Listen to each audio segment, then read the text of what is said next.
I feel like we should do a greeting together. 3, 2, 1.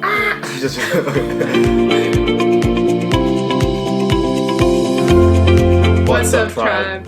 So, Coaches Nathaniel Miranda. Yeah, and today we're just doing a little video for you guys. We have some food. Well, I have some food. She has some peppers. It's still food though. So obviously we're gonna be talking a little bit about food and nutrition. For those of you who don't know, if you've ever been following, that's fine. Stay in the loop. We're gonna be posting stuff, updates, and everything more and more.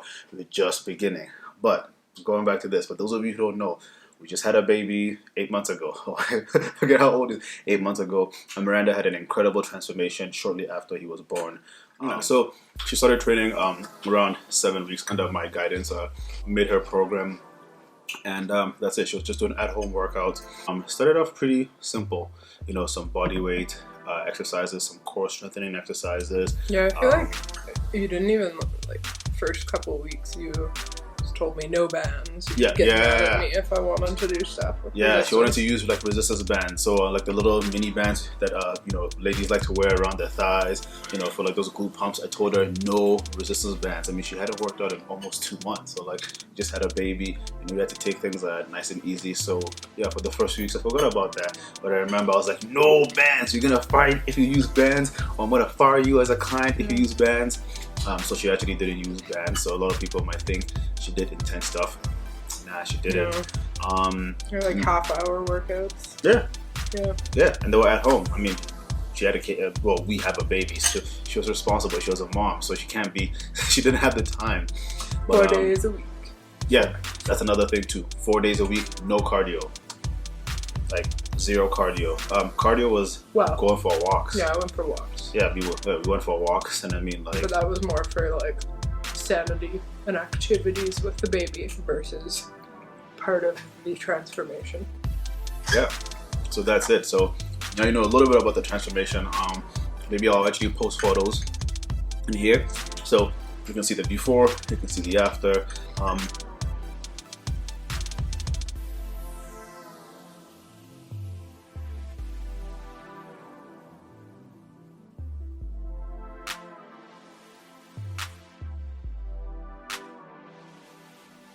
So before we started as well, so another thing that Miranda struggled with was nutrition, or eating well, eating for her goals. And I mean, even, I don't know how long you struggled with this, but I feel like even when we were dating or when we got married, you still had, basically, I remember I used to be like, woman, will you eat? Do you know how many women would be so happy if the husband told them to eat? Miranda, you need to eat. I felt like that was the husband who was telling her to eat all the time. So she struggled with nutrition, and I feel like now she doesn't really have that problem.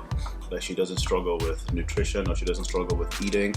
I mean, I'll say every now and then when she's busy as a mom, I was gonna say the biggest struggle is time management. I think when you have a baby, so much of my time and attention is occupied with him. Sometimes it's all of a sudden 1 o'clock and I haven't eaten because my day has been filled with breastfeeding and feeding the baby and bathing the baby and playing with the baby.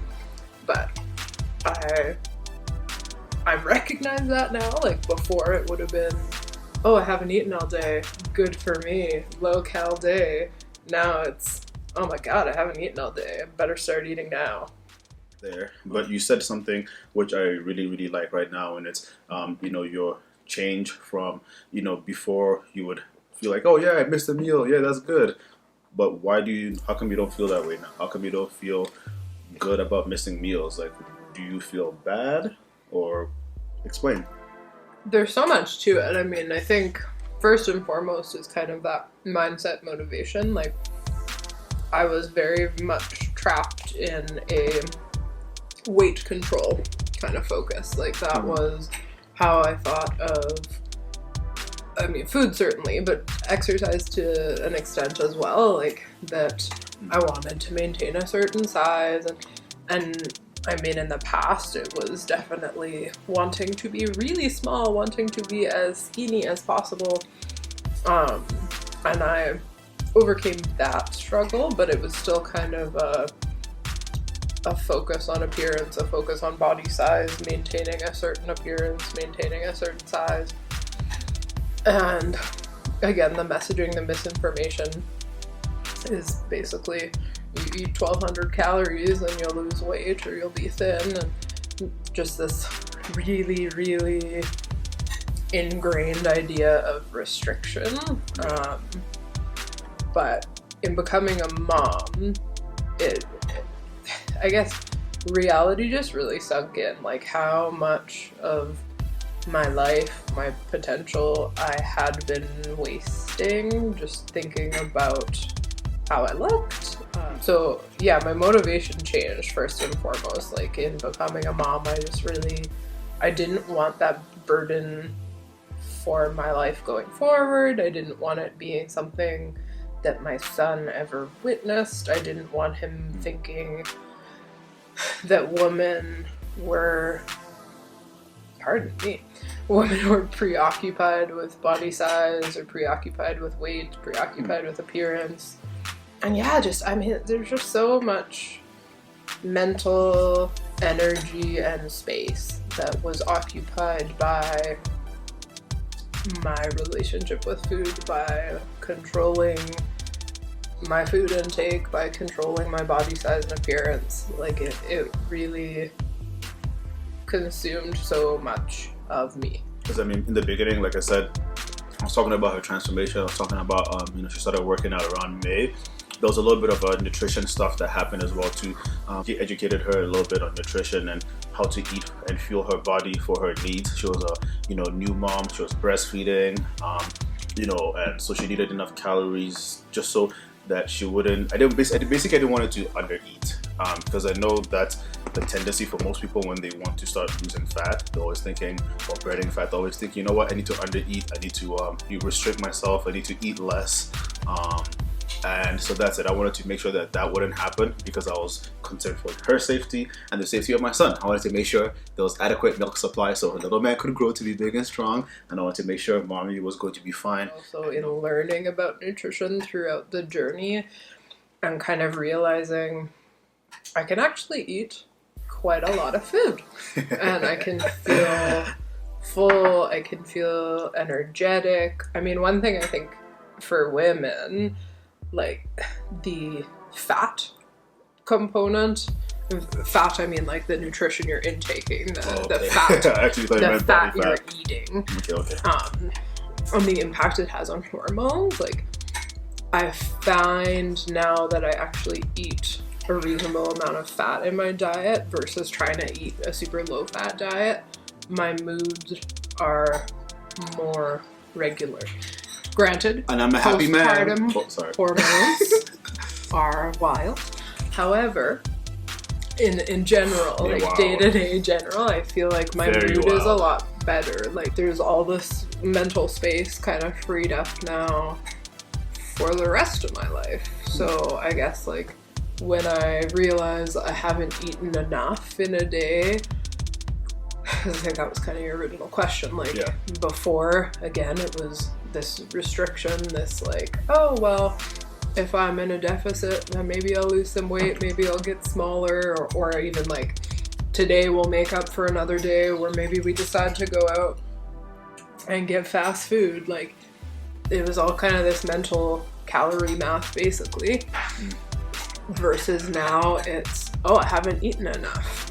Well, that's going to impact my mood. That's going to impact my energy. No wonder I'm not feeling so great. Or like I'm feeling lethargic, or I have a headache. My stomach feels weird.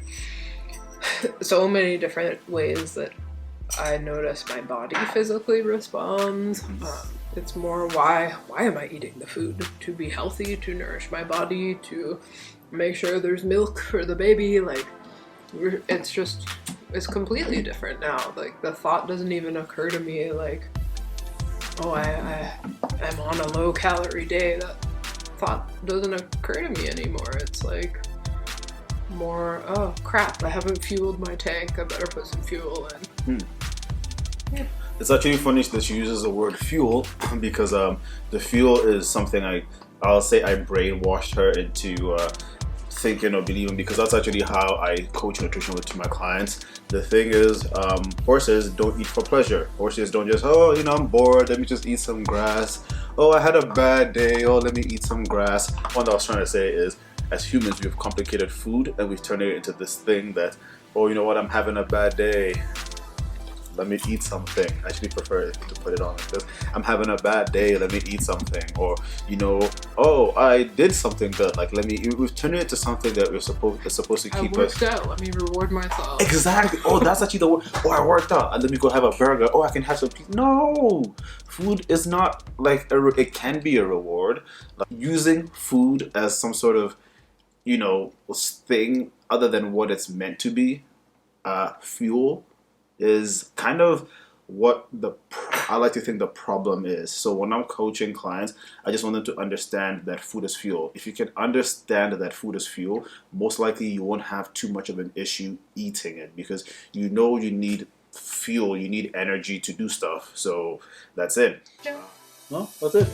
Well, this is definitely one of many. We're going to be talking about food a lot more because we like food. Yeah, so thank you very much for tuning in. 3M Powers, Coach Nathaniel and Coach Miranda.